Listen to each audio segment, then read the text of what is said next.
नमस्कार, आप देख रहे हैं यू न्यूज यूपी और मैं हूं राहुल सिंह। यूपी गुनाह में गुनाह की एक और सच्ची सनसनीखेज खबर लेकर मैं आपके सामने हाजिर हूं। कल हमने यूपी के आगरा जिले की एक खबर दिखाई थी, जहां पर एक पत्नी ने 18 मई को अपने पति की हत्या की, फिर उसकी लाश को अपने ही घर के बाथरूम में दफनाया, उस मिट्टी बराबर की और फिर मजदूरों को बुलाकर वहां पर फर्श बना दिया। इस दौरान जो है वो महिला अपने घर वालों को, अपने आस पड़ोस के लोगों को इस बात का धोखा देती रही कि उसका पति कहीं चला गया है और पता नहीं कहाँ है। यहाँ तक कि इस बात को कंफर्म करने के लिए कि लोग उसकी बात पर विश्वास करें, वो पत्नी जो है पुलिस में जाकर पति के लापता होने की शिकायत दर्ज कराती है। पति भी, जो पुलिस है वो जांच करती है, लेकिन जब कुछ पति का कुछ पता नहीं चलता तो धीरे धीरे मामला ठंडे बस्ते में चलाता है। इस दौरान 45 दिनों तक पत्नी उस घर में अकेले रह रही थी और रोजाना वो उस बाथरूम का इस्तेमाल करती है जिस पर पति की लाश को, जिसमें दफनाया गया था, वो रोज वहां नहाती थी, नित्य क्रियाएं करती थी और फिर अपने काम में लग जाती। इस दौरान बीच बीच में जब भी कोई पड़ोसी उससे उसके पति के बारे में पूछता कि बिटिया कुछ जानकारी मिली, तो रोने धोने का नाटक कर कर लोगों को गुमराह करती थी। लेकिन आखिरकार शुक्रवार को उसका भेद खुल गया। पुलिस ने उसे गिरफ्तार किया, हत्या के मामले में पकड़ा गया। पुलिस ने घर के अंदर जब बाथरूम की फर्श तोड़ी तो उस पत्नी को पर लाश बरामद हुई, जिसके बाद पुलिस ने अब पत्नी को गिरफ्तार किया। और अब पुलिस ने जब उससे पूछताछ किया है तो उसने पूरा घटनाक्रम पुलिस को बताया कि आखिरकार क्या ऐसी वजह थी कि उसने अपने पति की हत्या की, किस तरह से मारा, किस तरह से लाश को ठिकाने लगाया और कैसे वो सबको इस बात को यकीन दिलाने में कामयाब रही कि उसका पति कहीं चला गया। सबको कहे तो यकीन नहीं हो रहा था कि एक अकेली महिला इतने बड़े कांड को अंजाम दे सकती है, लेकिन अब उसने सिलसिलेवार तरीके से पुलिस को सब कुछ बताया कि अकेले कैसे उसने इतनी सफाई के साथ पूरा इस हत्याकांड की वारदात को अंजाम दिया। किसी को शक ही नहीं हुआ। शादी के 7 फेरे, 7 जीने मरने की कस्में, 2 मासूम बेटियां होती हैं और 16 साल का रिश्ता, यानी साल 2010 में इन दोनों की शादी हुई थी। लेकिन किसी ने शायद ही सोचा होगा कि इस रिश्ते का इस कदर खौफनाक अंत होगा कि पूरा देश सन्न रह जाए। एक पति जो अचानक लापता हो गया, एक पत्नी जो हर किसी के सामने आंसू बहाती रही और एक घर जिसकी 4 दीवारी के भीतर 45 दिनों तक ऐसा राज दफन रहा जिसने पुलिस तक को हैरान कर दिया। पुलिस के अनुसार आगरा में अब इस पूरे केस की एक एक कड़ी खुल चुकी है। आखिर 16 साल के इस रिश्ते में ऐसा क्या हुआ कि बात हत्या तक पहुंची? क्या यह गुस्से का एक पल था या पहले से रची गई साजिश थी? क्या इस पूरे मामले में कोई और भी शामिल है? आइए हम आपको बताते हैं कि इस आगरा में हुए इस खौफनाक हत्याकांड की एक एक शुरू से आखिर तक पूरी बात। दूसरी बात, हत्यारिन पत्नी ने क्या कबूलनामा किया है? क्या इसमें उसकी किसी ने मदद की या अकेले ही उसने इस पूरी घटनाक्रम को अंजाम दिया? ये सब हम आपको अपनी इस रिपोर्ट में हम आपको बताएंगे। आगरा की रूबी नाम की महिला, इसकी शादी साल 2010 में सुरेंद्र वर्मा के साथ हुई थी। ठीक है, जो मूल रूप से सुरेंद्र वर्मा का परिवार है, जो पति था, राजस्थान के भरतपुर के रहने वाला था। सुरेंद्र कुमार शर्मा नाम था, माफ करना वर्मा बोल रहा था, सुरेंद्र कुमार शर्मा या वर्मा है, इसमें कंफ्यूजन है। ठीक है, ये अभी आगरा के सिकंदरा थाना क्षेत्र के दहतोरा स्थित रेणुका धाम कॉलोनी में रहता था। इसकी साल 2010 में इटावा जिले की रहने वाली रूबी के साथ शादी हुई थी। रूबी जो है शादी के इन 16 सालों में कहे इनके 2 बच्चियां होती हैं। एक बेटी है रिद्धि और दूसरी बेटी का नाम है सिद्धि। सबसे बड़ी बेटियां 13 साल की है और फिर छोटी बेटी 9 साल की है। सुरेंद्र के साथ उसकी मां कमला भी रहती है। उन्हें आंखों से कम दिखाई देता है। सुरेंद्र के पिता राधेश्याम शर्मा एक शिक्षक थे। उनकी कुछ साल पहले मौत हो चुकी थी और उनकी पेंशन जो है वो कमला, जो उनकी पत्नी थी, रूबी की सास, उनको मिलती थी। करीब 32,000 रुपए पेंशन आती थी। अब आते हैं घटनाक्रम के बारे में। 18 मई को सुरेंद्र अपने घर से अचानक से लापता होता है। 26 मई को पत्नी रूबी ने थाने में अपने पति के लापता होने की शिकायत दर्ज कराई। रूबी लगातार घर वालों और पड़ोसियों से पति के लापता होने की बात कहती रही। उससे जब पूछा गया, पुलिस ने भाई रिपोर्ट जब लिखाने गई, पुलिस ने पूछा क्या कैसे हुआ, तो उसने ये बताया कि 18 तारीख को पति आया, उसको मारा पीटा और उसके पास 5,000 रुपए थे, वो लिए और चला गया। अक्सर वो पहले भी इस तरह की बातें कर चुका था, लेकिन 2-3 दिन बाद वो वापस आ जाते थे, लेकिन इस बार गए हैं कि वापस ही नहीं आ रहे। इसके बाद पुलिस जो है आसपास लगे सीसीटीवी कैमरे देखती है, पड़ोस वाले लोगों से पूछताछ करती है, लेकिन कहीं से भी सुरेंद्र के बारे में कोई जानकारी पुलिस को हाथ नहीं लगती। धीरे धीरे मामला ठंडे बस्ते में जाने लगता है। रूबी अपने घर में रहती है, अपने काम धाम करती रहती है। जब कोई पूछता तो रोने धोने लगती, कहती पहले भले ही नशेड़ी थे पति, लेकिन पति थे, मेरे दोनों बिटिया अकेली रह गई, अब क्या होगा, इस तरह से रोना धोना शुरू कर देती थी। लिहाजा किसी को भी रूबी पर शक नहीं था कि रूबी कुछ कर सकती। हर कोई रूबी पर दया ही दिखाता कि बचाओ बेचारी, 2 बेटियों का लालन पोषण अकेले कैसे करेगी, पाले पोसी कैसे करेगी। धीरे धीरे दिन निकलते चले गए। अब आता है बुधवार का दिन। बुधवार के दिन जो है अचानक से पुलिस रूबी के घर पहुंचती है। ये पुलिस जो जिस थाने में रूबी के गुमशुदगी की रिपोर्ट दर्ज कराई गई थी, वो वाली पुलिस नहीं थी। दरअसल एक चोरी का मामला सुरेंद्र के ऊपर दर्ज था और उस चोरी के मामले में पुलिस जो है सुरेंद्र की खोजबीन कर रही थी और सुरेंद्र के बारे में पता करने के लिए वो पुलिस टीम जो है रूबी के घर पहुंची। अब रूबी के घर जब पहुंचती है, जांच पड़ताल करते हैं, रूबी से पूछते हैं तुम्हारा पति कहाँ है। तो रूबी चूंकि अब निश्चिंत हो चुकी थी, 45 दिन हो चुके हैं, तो अब उसे लगा था कि अब पुलिस पूछताछ नहीं करेगी। लेकिन अचानक से जब पुलिस उसके घर आ धमकी तो उसे थोड़ा सा घबरा गई। वो थोड़ा घुमा फिरा के कहानी बनाने लगी। इस पर पुलिस वालों को कुछ शक हुआ, लिहाजा वो घर के अंदर गए, खोजबीन करी कि कहीं ऐसा तो नहीं घर के अंदर छुपा रखा हो। उन्हें नहीं पता था कि पूरा मामला क्या है। ठीक वो अपनी ड्यूटी कर रहे थे, जब देखा घर में कोई नहीं मिला, इसके बाद उन्होंने रूबी की फोटो ली और फिर वहां से चले गए।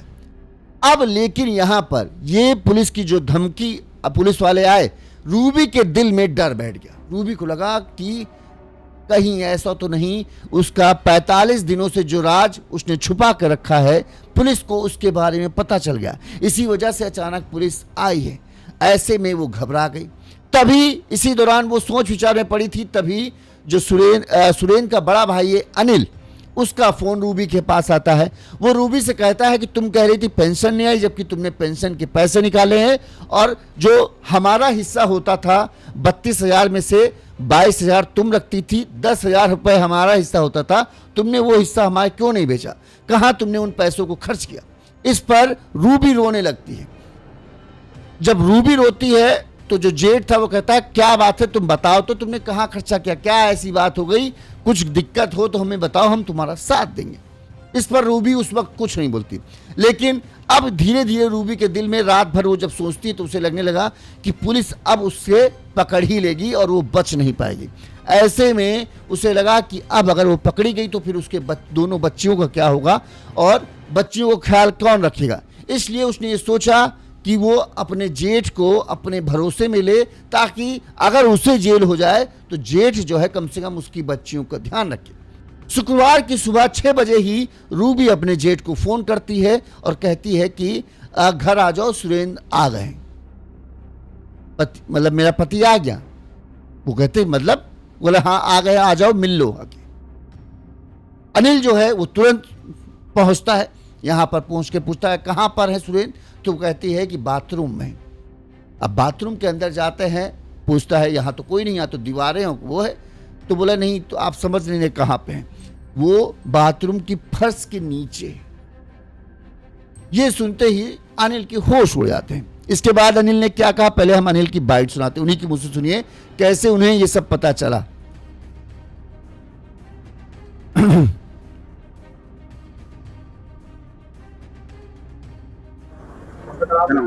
अनिल शर्मा। क्या हुआ? ये करीबन 1.5 महीने से गुमशुदा की उसमें था। इसकी गुमशुदा की रिपोर्ट लेकर रखी थी 1.5 महीने से। भाई है? हाँ, मेरा खास छोटा भाई। क्या उसके बाद क्या हुआ? उसके बाद ये है कि इसके वाइफ का मुझे थोड़ा सा डाउट हुआ, जी क्योंकि ये बार बार मैं किसी न किसी बात पर लेकर झूठ बोलती थी। जी तो मैंने उसकी थोड़ी तहकीकात करी।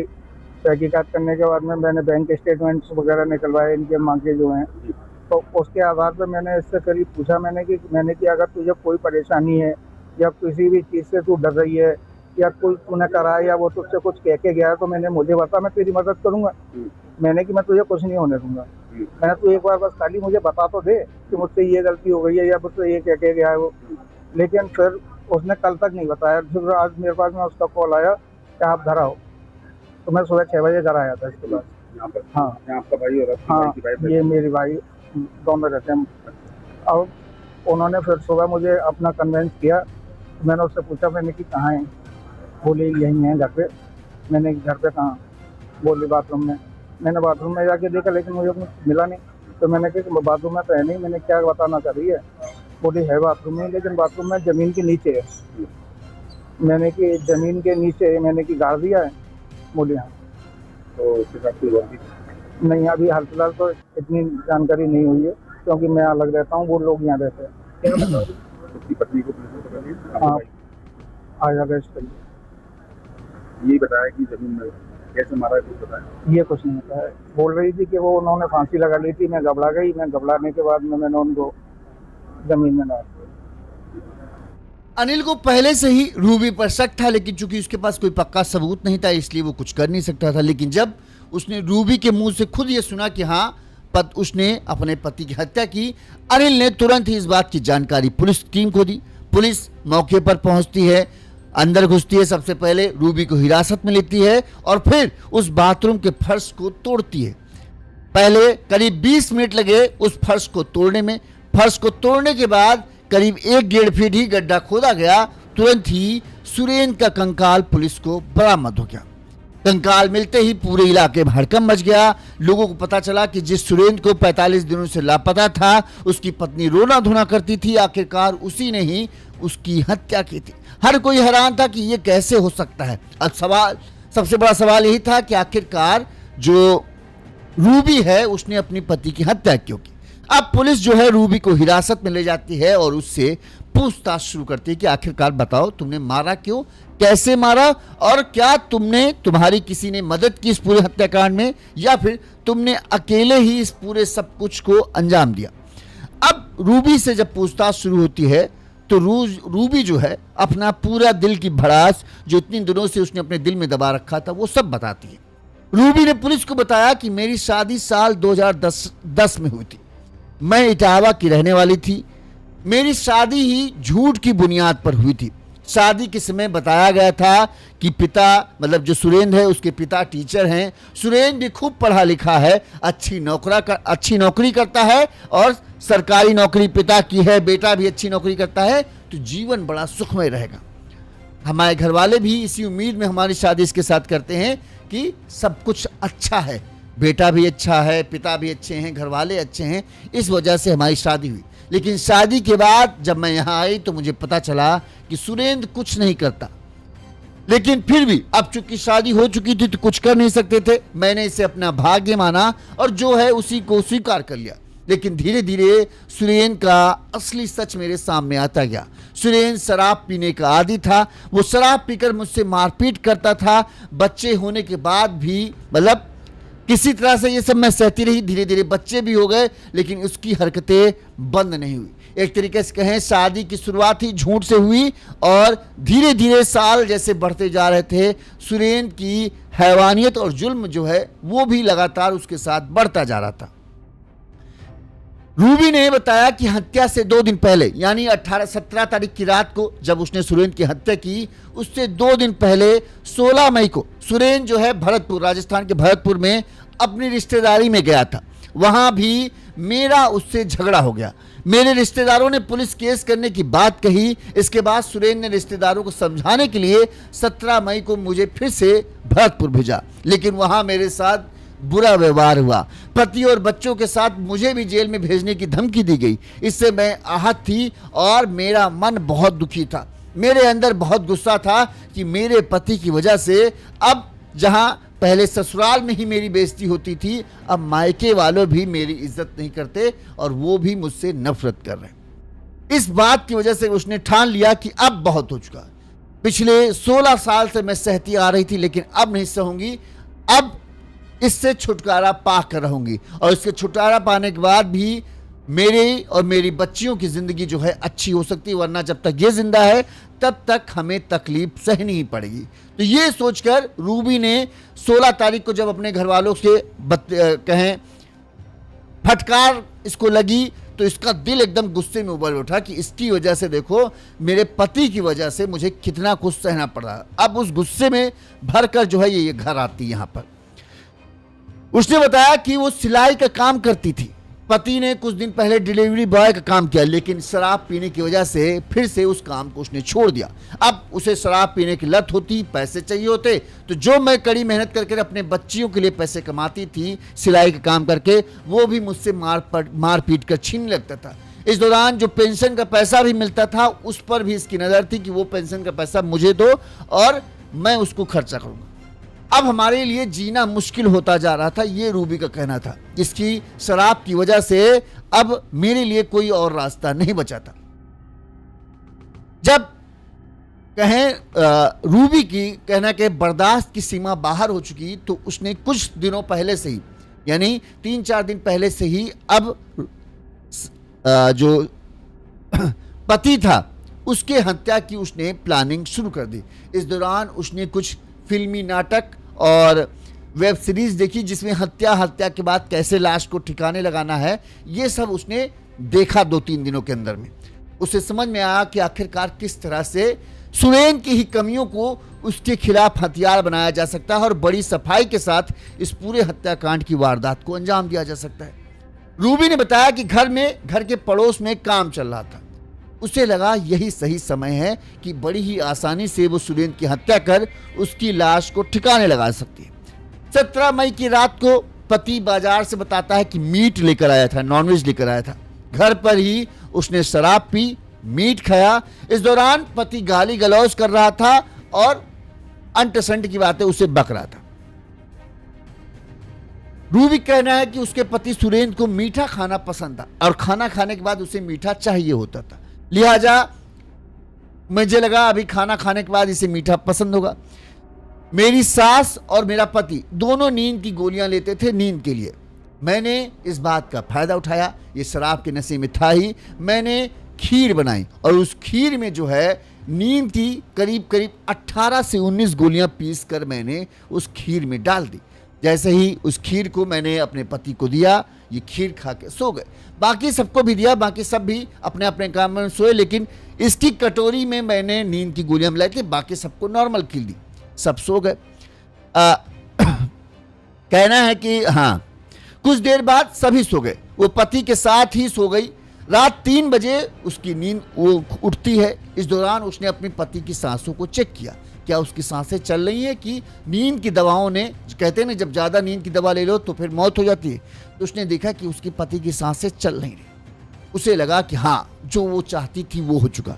इसके बाद उसने चुपचाप अपनी दोनों बच्चियों को उठाया और दूसरे कमरे में जाकर सोने के लिए कह दिया। कहा पापा यहाँ डिस्टर्ब होंगे, पापा को यहाँ सोने दो, हम लोग दूसरे कमरे में चलते हैं। सुरेन को उसी कमरे में छोड़कर बाहर से आई और उसने दरवाजा उड़का लिया और फिर दूसरे कमरे में सोने लगी। इस दौरान अब यह था कि सुबह किसी तरह से लाश को ठिकाने लगाना है। गर्मी का टाइम है, ज़्यादा देर तक लाश रहेगी तो फिर बदबू आने लगेगी, लोगों को पता चल जाएगा। इसके लिए सबसे पहले ज़रूरी था कि बच्चे और जो सास है वो दोनों घर से बाहर चले जाएं। इसलिए 18 तारीख की सुबह ही करीब 5-5:30 बजे ही इसने अपने जेठ को फ़ोन कर दिया। जेठ को फ़ोन किया और उसने बताया कि जो हमारे मामा जी के यहाँ झगड़ा हुआ था 16 तारीख को, उस मामले में मामा ने जो है हमारी शिकायत पुलिस में कर दी है और अब पुलिस हमारे घर आज सुबह आने वाली है। ऐसे में बच्चियां और सासू माँ रहेंगी तो उनके साथ भी पुलिस बुरा व्यवहार करेगी। ऐसा करो, आप यहाँ लेकर चले जाओ और जब पुलिस यहाँ से चली जाएगी तब हम वापस बुला लें। अनिल को भी लगा कि हाँ ठीक है, क्योंकि सुरेन इस तरह की हरकत करता रहता था, कई बार चोरी चमारी के मामले में फंसा था। इस वजह से हुआ कि कहीं ऐसा ना हो कि बच्चों को बचा रही। तो इसने क्या किया, माँ और दोनों बच्चों को भी यही कहानी बताई कि मामा ने शिकायत कर दी और पुलिस आने वाली है। ऐसा करो तुम लोग घर के बाहर जो पड़ोस वाली आंटी है उनके यहाँ सीढ़ी पर बैठो और जो बड़े पापा आएंगे उनके साथ चले जाना। अनिल आया, दोनों बच्चों को लेकर बाहर से ही चला गया, घर के अंदर नहीं आया। इस दौरान अब जब बच्चे चले गए, मां चली गई, रूबी के लिए रास्ता साफ हो गया था। इसके बाद उसने क्या किया कि जो पति था, जो भाई था, उसने कहा सुरेंद्र से एक बार बात कर ले। तो उसने बोला कि रात में शराब पीकर आए थे, अभी भी सो रहे हैं, जानते हो 11-12 बजे उठेंगे, तब तक तो पुलिस ही आ जाएगी, तो फिर बेकार हो जाएगा, तो तुम लेकर जाओ, बाद में मिलना। तो वो जो अनिल था वो लेकर चला जाता है। रूबी को पुलिस ने बताया कि पड़ोस के घर में जो है निर्माण कार्य चल ही रहा था। इस दौरान वहां पर से एक जो मिट्टी बराबर करने के लिए वो नहीं आते, बजरी बोलते हैं जिसको, या मलबा डालते हैं कि लेवल बनाने के लिए। तो इसने वहाँ के एक मजदूर से बात कर करीब अपने यहाँ थोड़ा सा मलबा मंगा लिया, पहले से ही मंगा कर अपने घर के बाहर डलवा लिया था। इंतजाम, उसकी तैयारी पहले से थी। इस दौरान जब 7-8 बजे उसे लगा सब अपने अपने काम धाम में, लोग जो घर के मर्द होते हैं वो जा चुके हैं, इसने घर के अंदर का दरवाजा बंद किया। इसके बाद इसने सबसे पहले बाथरूम में जो है इसने गड्ढा खोदना शुरू किया। अच्छा, इसके बाथरूम में जो टॉयलेट है और नहाने वाला बाथरूम और शौच वाला बाथरूम सब एक ही में है, लंबा लंबा है। जो शौच वाली सीट, टॉयलेट सीट है, वो 1 फीट ऊपर है और ये नीचे है। ठीक यहां पर इसने 1.5 से 2 फीट का गड्ढा खोदा। इसके बाद पति की लाश को एक हाथ से पकड़कर खींचते हुए घर से, कमरे से, बरामदे से धीरे धीरे बाथरूम तक लाई, यहां पर उसकी लाश को डाला। इसके बाद लाश जल्दी गल जाए, इसने घर में जो भी नमक मौजूद था उस नमक को, ज्यादा नमक लेके आती तो शक हो जाता लोगों को, इसलिए जो नमक मौजूद था उसी नमक को उस लाश के ऊपर डाल दिया। फिर मिट्टी डाली और जो मलबा बाहर पड़ा था, किसी मजदूर से उसने मलबा नहीं मंगाया, धीरे धीरे खुद ही तसले में मलबा भर भर कर अंदर लेते। अच्छा, कोई ने पूछा तो क्या हुआ, तो बोले यार बाथरूम बनवाना था तो इसीलिए हम मलबा धीरे धीरे कर रहे हैं। अब पता नहीं कहाँ चले गए शराब पी के, और इसने मलबा लाया, मलबे को उस बाथरूम जहां पर उसने लाश गाड़ा था वहां पर डाला। फिर दुरमुठ, जिससे लेवल करते हैं, मिट्टी को कूट कूट कर बराबर करते हैं, उस दुरमुठ से इसने उस मिट्टी को कूट कूट कर एकदम बराबर किया और किसी को एहसास नहीं हो, इस लेवल तक उसने सटीक से काम किया कि किसी को पता न चल पाया कि इस मिट्टी के नीचे एक आदमी की लाश दफन है। ये देखो, ये सब 18 तारीख को उसने कांड किया। 17 तारीख की रात को मारा, 18 की सुबह बच्चों को भेजा और उसके बाद उसने लाश को अंदर दफना दिया। अब यह था कि इसको किसी तरह से किसी की नजर में ना आए, ये करना है। लिहाजा जो बगल में काम कर रहा था मजदूर, वहां पर एक मजदूर से उसने बात किया तो उसने कहा भैया हमारे यहाँ एक टॉयलेट की फर्श बननी है, बस एक दिन, आधे दिन का काम है। तो उसने बोला कि भाई ठीक है, 2 लोग लगेंगे। 1200 रुपए में उसने ठेका दिया। तो वो मान गई कि हाँ ठीक है, 19 तारीख को तुम आ जाना। अब इस दौरान जो है भाई उसने बता दिया क्या क्या सामान लगेगा। रूबी खुद ही सीमेंट और जो भी सामान लगना था वो सब खुद लेकर घर आई। इसी समय उसके पेंशन का पैसा खर्च हो रहा था। ठीक, मलबा लेकर सब सामान लेकर आ गई। 19 तारीख को दोनों मजदूर आते हैं और वो महज आधा कहें 3 से 4 घंटे में उस पूरी फर्श को पक्का बढ़िया चकाचक बनाकर चले जाते हैं, क्योंकि एकदम पूरा फर्श बराबर, वो मिट्टी बराबर थी। उनको ये था नहीं कि इसे खोदना वोदना है। तो उन्होंने कहा बड़ा अच्छा तुमने कर दिया। तो बोले हाँ हमको पहले से बनाना था, तो भैया इतना तो पैसा है नहीं, तो जो हम कर सकते थे हमने खुद कर दिया, बस आप इस पे ऊपर बढ़िया से पक्की फर्श बना दो। मजदूरों ने अपना काम किया, 1200 रुपए लिए और 2 मजदूरों ने मिलकर उसको 3 से 4 घंटे में फर्श चकाचक बनाकर वहां से चले गए। उनको भी शक नहीं हुआ कि यहाँ कुछ गड़बड़ है। अब फर्श बन गई। इसके बाद इसने अपने जेठ को फोन किया 19 तारीख को। बोले कि अब हम बच्चे माँ वहाँ पर हैं, सुरेंद्र तो कुछ पता नहीं चल रहा है, वो 18 तारीख को आए, हमसे पैसे छीन कर भाग गए और अब पता नहीं कहाँ गए, हमारा अकेले मन नहीं लग रहा, हमको घबराहट हो रही है, लिहाजा यहाँ ताला बंद करके वो भी जेठ के घर 19 तारीख को पहुँच गई। अब वहाँ आराम से रही। यहाँ फर्श धीरे धीरे सूख रही थी, फर्श पक्की हो गई। ठीक, और वहाँ पर वो रही। अब इस दौरान 26 तारीख हो गई। अब इसने ढोंग क्या किया कि पति की बड़ी चिंता हो रही, पता नहीं कहाँ है, लिहाजा वो जेठ के साथ मिलकर फिर थाने आती है। थाने में आकर अपने पति की 18 तारीख से गुमशुदगी होती है, 26 तारीख को इसने पुलिस में जाकर रिपोर्ट दिखाई कि ऐसा ऐसा है, हमारे पति जो हैं वो शराब वराब पीते हैं और वो इस तरह से पैसे ऐसे छीन कर भाग गए। पहले जाते थे अक्सर, वापस आ जाते थे, इस बार जो है वो वापस नहीं आए। अब 26 तारीख हो चुकी थी, पुलिस फिर पूछताछ करती है, घर के जो आसपास सीसीटीवी कैमरे लगे थे वो पूछती है। और इस दौरान भाई ये रोने में इतनी एक्सपर्ट थी कि बात बात पर बस जैसे ही पुलिस वाले पति के नाम ले लेते ये रो देती थी। सीसीटीवी फुटेज पुलिस देख रही थी, उस सीसीटीवी फुटेज में देखते देखते ये 10 बार रो चुकी होगी।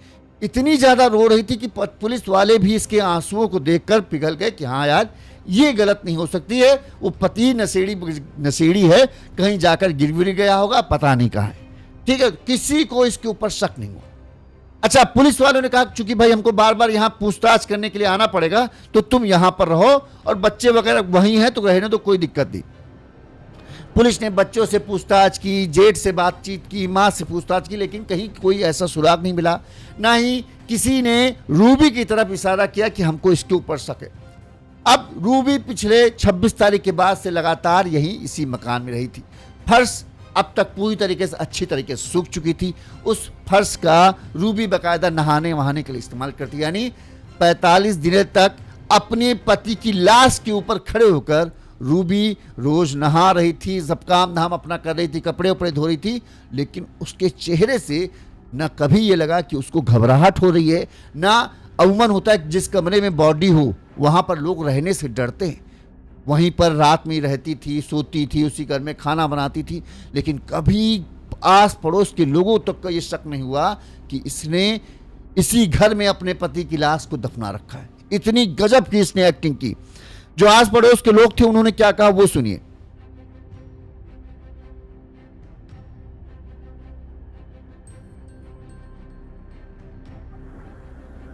क्या नाम? मेरा नाम गौरव दीक्षित है। गौरव जी, क्या हुआ है? सर, ये इसकी वाइफ करीबन 1.5 महीने से यहाँ पर ये बोलती आ रही है कि मतलब मेरा आदमी मतलब लापता है, कोई पता नहीं है।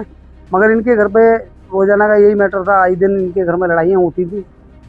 आदमी दारू पीने के चक्कर में अपनी वाइफ में मार वार लगाता था कि पैसे दे मुझे, कहीं से भी ला के पैसे दे। इस चक्कर में इन दोनों में आपस में काफ़ी विवाद होता था। और आदमी की जो कंडीशन थी वो कोई काम वाम करता नहीं था, कुछ करता नहीं था।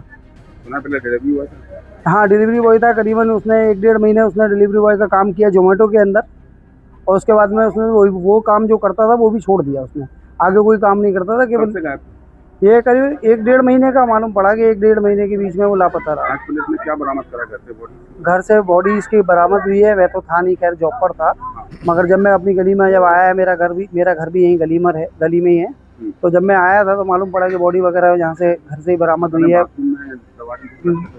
पलस्तर करने के बाद में उसमें नीचे बॉडी को दबा दिया गया था। पत्नी ने? हाँ, पत्नी ने। पुलिस ने पकड़ लिया? हाँ, पुलिस ने पत्नी को अरेस्ट कर लिया है। यहाँ पर आकर बरामद हुई है पत्नी को अरेस्ट किया और बॉडी बरामद हुई है। जो आस पड़ोस के लोग भी कहते वो इतना रोती धोती थी कि सबको लगता था यार सच्ची में उसको दुख होगा, लेकिन नहीं पता था कि भैया ऐसा है। अब पुलिस ने गिरफ्तार कर लिया। आखिरकार पुलिस ने अब ये पूछा, अब हत्या का राज तो खुल ही चुका था। पुलिस ने पूछा क्या तुम्हें अपने पति की हत्या का पछतावा है, तुम्हें अफसोस हो रहा है कि तुमने गुस्से में आकर इतना बड़ा कदम उठा दिया? तो उसने बोला कि मैं 16 साल से पति की प्रताड़ना झेलते हुए ऊब चुकी थी, यानी भर चुकी थी। अब उस दिन जब पति की हरकत की वजह से मेरे बच्चों को जेल जाने की धमकी मिली तो मेरा धैर्य जवाब दे गया। पति की हत्या के बाद मेरी आंखों में आंसू थे। जब मेरी बेटियां पूछती है कि पापा कहाँ गए तो मैं उनसे झूठ बोलती थी कि पापा कहीं गए हैं, आ जाएंगे। जब मैं उस बाथरूम में जाती थी तो उसको रह रहकर उस रात की याद आती थी जब उसने अपने पति की हत्या की। लेकिन उसने कहा कि मैं अपने बच्चों के भविष्य को बनाने के लिए सबसे झूठ बोलती रही। मुझे अफसोस था, लेकिन मेरे पास कोई और रास्ता नहीं बचा था, क्योंकि मेरा और मेरे बच्चों का भविष्य अंधकार में दिख रहा था। और बस एक ही वजह थी, उम्मीद की एक ही करेंट थी कि अगर सुरेंद्र हमारी ज़िंदगी में नहीं रहेगा तभी हमारी और हमारे बच्चों की ज़िंदगी अच्छी हो सकती है। पुलिस ने पूछा आखिरकार ऐसा मतलब तुमने जब इतने दिनों से इस बात को छुपाए रखा तो तुमने अपने जेठ को ये आखिर में शुक्रवार को फ़ोन करके क्यों बताया कि सुरेंद्र मिल गया है? तब वो बताती है, उस पुलिस का यही था कि तुम इतने दिनों से इतने अच्छे तरीके से तुम छुपा ले गई थी, 45 दिन हो गए थे, तो तुमको ऐसा क्या पड़ गया कि तुमने अपने जेठ को इस घटना के बारे में बता दिया। तो उसने बताया कि दरअसल जब बुधवार को मेरे घर पुलिस आई, वो 2017 का कोई एक ट्रक चोरी का मामला था जिसमें पुलिस जांच करने पहुंची थी मेरे घर। अच्छा, मुझे इस बात का पता नहीं था कि ये पुलिस ट्रक चोरी के मामले में जांच करने आई। मुझे अचानक से पुलिस को मैं देखी तो मुझे घबरा गई। इतने दिनों तक मैं कर रही थी, अब जब पुलिस मेरे घर आना बंद हो चुकी थी तो मैं निश्चिंत हो चुकी थी कि पुलिस को अब कुछ पता नहीं लग पाएगा, इसलिए पुलिस अब आना बंद कर चुकी थी। अब 2017 के मामले में पुलिस जब पहुंची, मुझे लगा ये पुलिस मेरे पति की ही गुमशुदगी वाले मामले में पहुंच गई। यहां पर मैं थोड़ा सा भ्रमित हो गई। मुझे अगर अंदाजा होता कि ये पुलिस चोरी वाले मामले में होती तो मैं उनको हैंडल कर लेती, लेकिन मुझे ये अंदाजा ही नहीं लग पाया। अब अचानक से जब पुलिस आई तो मैं थोड़ा सा घबरा गई। मुझे लगा कि मेरा भेद खुल गया, किसी ने इस बारे में जानकारी पुलिस को दे दी या किसी को पता चल गया जिसने बता दिया कि ऐसा ऐसा कांड है। इसी वजह से ये पुलिस वाले जो है मेरे घर आ रहे हैं, मेरी फोटो खींच रहे हैं। तो अब मुझे लगा, मुझे अपनी बेटियों की चिंता सताने लगी कि पति को तो मैंने मार डाला, अगर अब मैं भी जेल चली गई तो मेरी बच्चियों का क्या होगा। इस वजह से इसी घबराहट में मुझे कुछ सूझा नहीं। मुझे लगा कम से कम कोई ऐसा शख्स हो जिससे मैं आखिरी बार सच बोलकर अगर मैं उसका भरोसा हासिल कर सकूं, अगर वो मेरी मदद कर सके, तो फिर मैंने ये सोचा कि जेठ को बताती हूँ, शायद वो मेरी मदद करे, मेरी बात को समझेंगे और वो कुछ ना कुछ रास्ता निकालेंगे। लेकिन उन्होंने पुलिस को फ़ोन कर दिया। इस बात की उम्मीद मुझे नहीं थी। मैंने तो जो उन्होंने मुझे हमदर्द बनकर मुझसे वादा किया कि तेरी चाहे जो कुछ भी तूने किया हो या जो भी तुझे समस्या हो मैं तेरी मदद करूंगा, तुम मुझे बता। मैंने उसी वजह से उन्हें इस पूरे घटनाक्रम के बताया, लेकिन उन्होंने पुलिस को फ़ोन कर दिया और फिर मैं पुलिस के, मुझे इस बात की उम्मीद नहीं थी कि जो जेठ जी हैं वो मुझे धोखा दे देंगे। उनकी बातों में आना मेरी सबसे बड़ी गलती थी और इसी वजह से मैं फंस गई। अब इस मामले में जो है पुलिस ने क्या कहा वो भी हम आपको सुना देते हैं।